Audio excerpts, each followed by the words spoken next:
ओम नमोस्तु नमोस्तु नमोस्तु नमो ओरियंताणं नमो सिद्धाणं नमो वैरियाणं नमो वज्रायणं नमो लोये सोवसावणं ओंकार बिंदु संयुक्तं नित्यं ध्यायन्ति योगिनः कामदं मोक्षदं चैव ओंकाराय नमो नमः।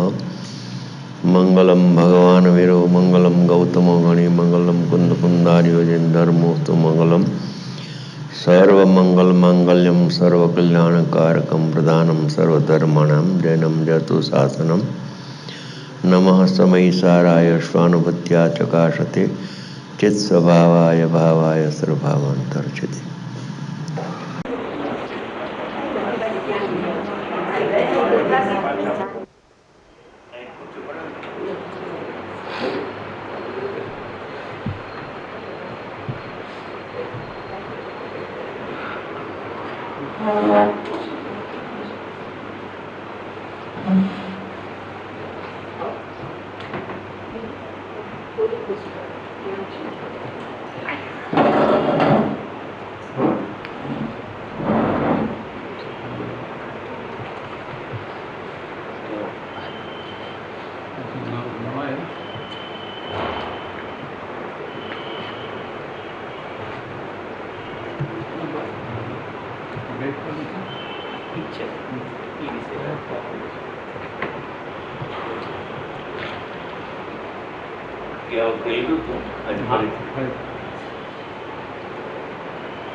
સ્થિતિ ઉપાય નામનું શાસ્ત્ર છે, એના કરતા અમરચંદ્રાચાર્ય છે.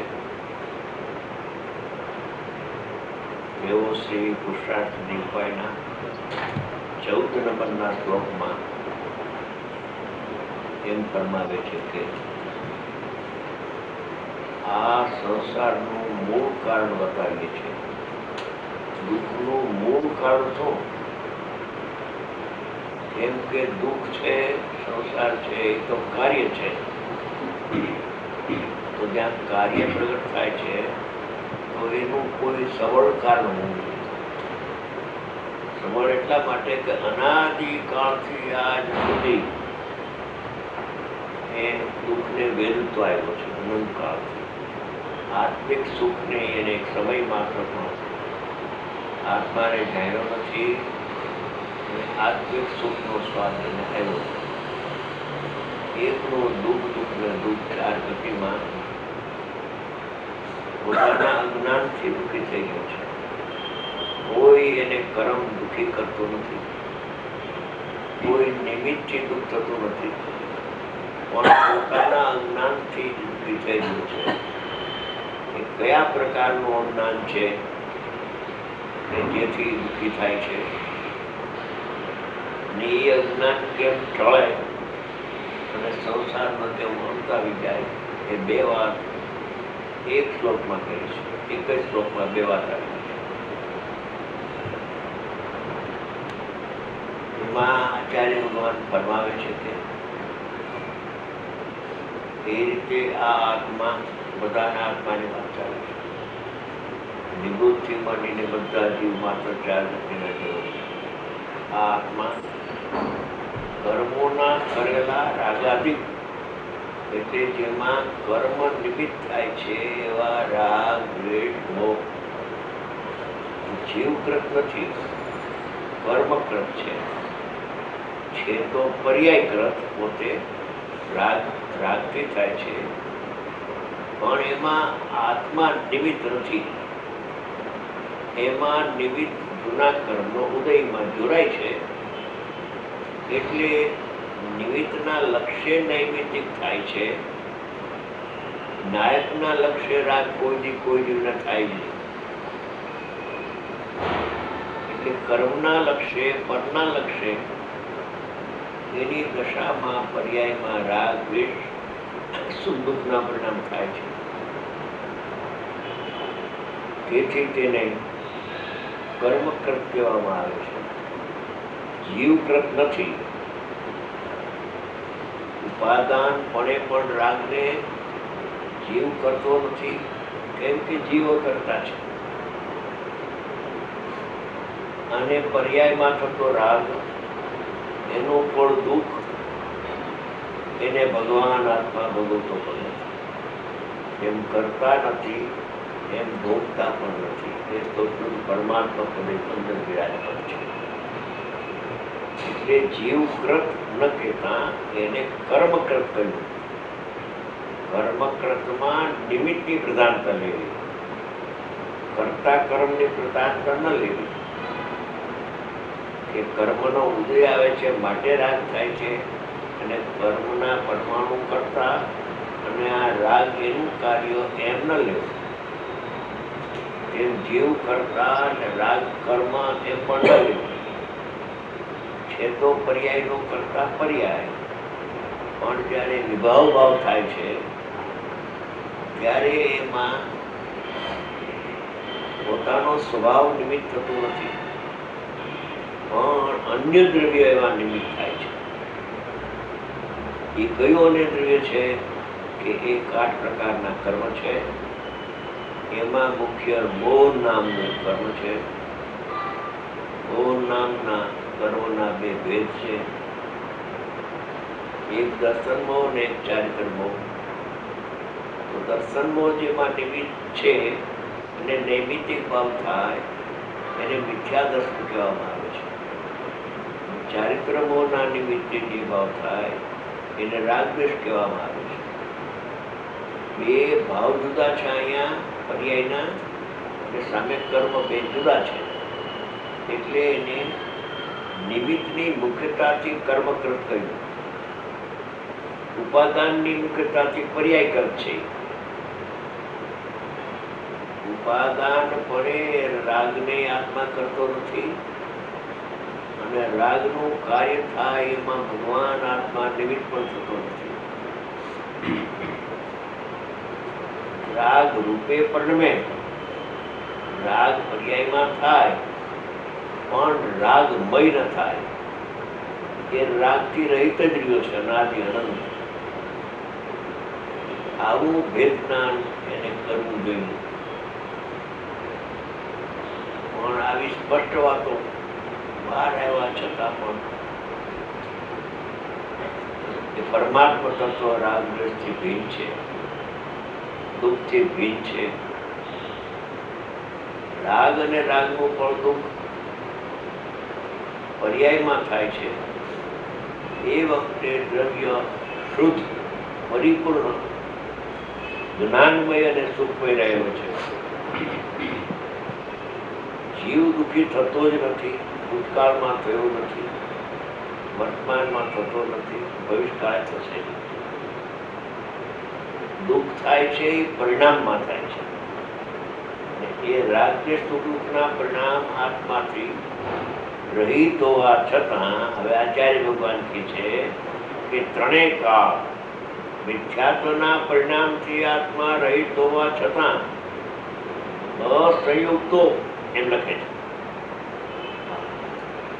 અસમાહિતી, રાગાદિ અથવા શરીરાદિ સંયુક્ત ન હોવા છતાં, એટલે શરીર સહિત ન હોવા છતાં, એટલે કે રહિત હોવા છતાં, જ્યારે સખત માથાનો દુખાવો થાય કે ગુંગળું પાકતું હોય ને દુઃખ થાય, ત્યારે એ દુઃખના પરિણામથી ભગવાન આત્મા ભિન્નીએ છીએ. વખતે પરમાત્મામાં દુઃખનો પ્રવેશ નથી બિલકુલ. તેમ દુઃખ નથી પર્યાયમાં એમ પણ નથી, રાગ નથી એમ પણ નથી. રાગ થાય છે પર્યાયમાં, પણ એ પર્યાયમાં રાગ દ્વેષને સુખ દુઃખ થવા છતાં પણ એ પરમાત્મા એનાથી રહિત છે. ત્રણેય કાળ રહિત હોવા છતાં આ ઉપચારથી આત્મા દુઃખી થઈ ગયો. નરકનો જીવ બહુ દુઃખી, નિગોદનો જીવ અનંત દુઃખ, નિગોદના જીવનું દુઃખ નારકીના દુઃખ કરતા અનંત ગુણો કહ્યું. એનું કારણ મોક્ષ પ્રકાશમાં કહ્યું કે ત્યાં તો એને 5 ઇન્દ્રિયનો ઉઘાડ છે, સમાધાન કરવાની શક્તિ છે.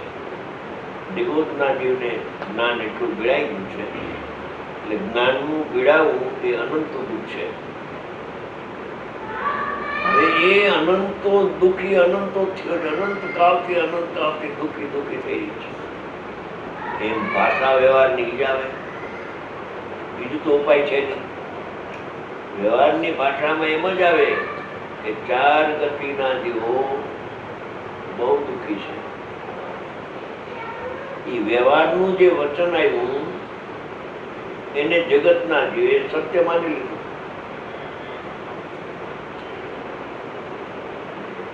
તો કે દુઃખ વખતે સુખી સુખમય છે.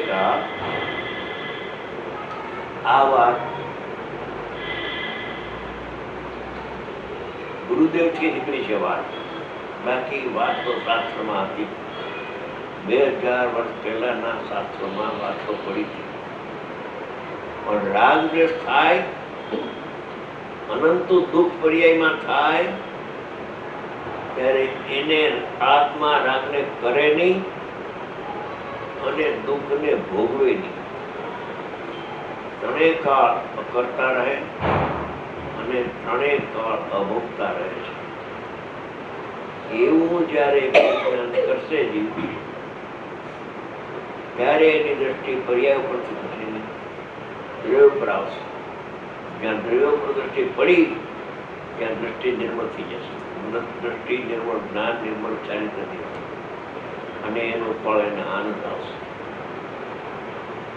એટલે આ ભેદ જ્ઞાનની વાત ગળે ઉતરવી મુશ્કેલ. કે દુઃખ થાય ત્યારે આત્મા દુઃખી થતો નથી. વ્યવહારી જનો પરસ્પર વાત એમ કરે અને શાસ્ત્રને પણ એમ કેવું પડે. લોક ભાષા છે, શું કહ્યું? લોક ભાષા છે, લોક વ્યવહાર છે. આત્મા દુઃખી થઈ ગયો.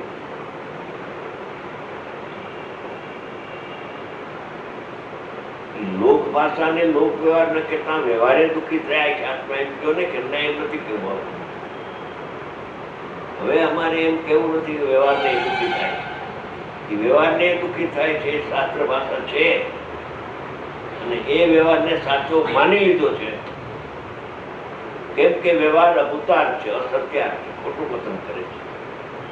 આત્મા દુઃખી થતો ન હોવા છતાં પર્યાયમાં દુઃખ હોવાથી ઉપચારથી આત્માને દુઃખી થયો એમ કથન માત્ર છે. વ્યવહારનો એક શબ્દાર્થ કર્યો છે ફળોષ્ટિકામાં. વ્યવહાર એટલે શું? કથન માત્ર.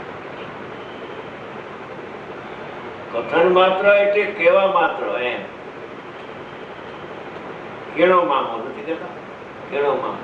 અગાઉના કાળમાં તો બહુ હતું ને, એટલી આવક જાવક નહોતી. એમાં પોતાના ગામથી કોઈ હરિજન આવે અને સાસરે ગયેલી બાઈ એને ઘેરી જાય, આવો આવો મામા આવો, પણ મામેરું પૂરે નહીં. કેનો મામો, કેવા માત્ર. એમ શાસ્ત્રની ભાષા એમ છે કે વ્યવહારે જીવ રાગને કરે છે, વ્યવહારે રાગથી સહિત છે, તેથી રાગને કરે પણ છે અને એના ફળને ભોગવે પણ છે. એ 100% ખોટું છે. 100%, 1% એમાં સાચું નથી. આત્મા ને અનાત્માના ભેદની વાત ચાલે છે. અનાત્મામાં રાગ થાય છે, દુઃખ થાય છે, પણ એનાથી આત્મા રહિત હોવા છતાં એમ તો લખે છે તું જોતો ખરો દેવગુરુ શાસ્ત્રને તું પગે લાગે સવારના જઈને, પણ તું એનું માનતો નથી. આ ભેદ જ્ઞાનની વાત છે. સુગાનીજી એક રાતમાં સર્વત્ર પ્રાપ્ત કર્યું. એક વ્યાખ્યાન સાંભળ્યું કે જ્ઞાન ભિન્ન રાગ ભિન્ન, એટલે જ્ઞાન ભિન્ન દુઃખ ભિન્ન. જ્ઞાન એટલે જ્ઞાનમય આત્મા દુઃખથી ભિન્ન છે. ત્રણેય કાળ. હવે જો રાગ દેશ ને દુઃખથી ભિન્ન છે તો શરીરથી ભિન્ન હોય, અને જો શરીરથી ભિન્ન છે તો મકાનથી તો આ 5-6 માળનું 7 માળનું મકાન બનાવે કોઈ, આ બેઠા ભાઈ આત્માથી ભિન્ન છે. એ તમારું ક્યાં છે? તમારું ક્યાંથી થઈ ગયું? અહીંયા તો કે છે કે રાગ દેશ ને દુઃખ સુખના પરિણામથી ભિન્ન છે, શાસ્ત્ર જ્ઞાનથી ભિન્ન છે આત્મા. પહેલા શ્લોકમાં કહ્યું છે નમઃ સમય સારાય સ્વાનુભૂત્યા. માંગલિકમાં 415 ગાથાનો સાર કહી દીધો કે હું શુદ્ધાત્માને નમસ્કાર કરું છું. નમો છું, નમસ્કાર કરું છું. સમયના આત્માને, સાર નામ જે ભાવ કર્મ દ્રવ્ય કર્મ નો કર્મ રહિત છે આત્માને. ભાવ કર્મમાં રાગ દ્વેષ આવી ગયા, ઇન્દ્રિય જ્ઞાન આવી ગયું, દુઃખ આવી ગયું, ભાવ કર્મ આવી ગયું. અને દ્રવ્ય કર્મ એટલે 8 કર્મથી રહિત છે.